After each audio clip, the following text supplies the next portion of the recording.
से अनिल भैया ने और हरीश भैया ने दोनों मिलकर हमें ये मिशन दिलवाया है। मेरे हस्बैंड को कोविड हुआ था, मेरे को भी कोविड हुआ था। मैं रिकवर हो गई पर नहीं हुए, उनके लंग्स ज़्यादा डैमेज हो गए। इसके हिसाब से उनको बहुत पैसे खर्च हो गए, 20 लाख तक खर्च हुए।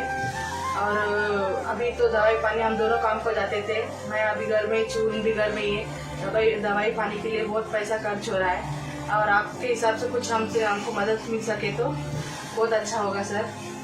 हमको बहुत परेशानी है, एक छोटी बच्ची है।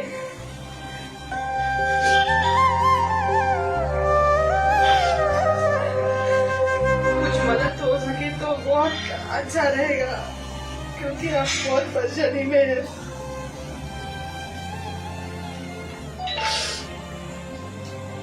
ऑक्सीजन के लिए बहुत पैसे लग रहे हैं, ये मिशन के लिए भी बहुत पैसे लग रहे हैं।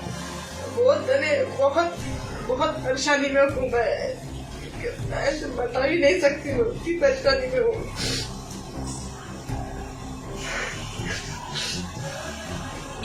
इन लोग अनिल भैया ने रास्ते से आते हुए देख के हमें मदद किया है।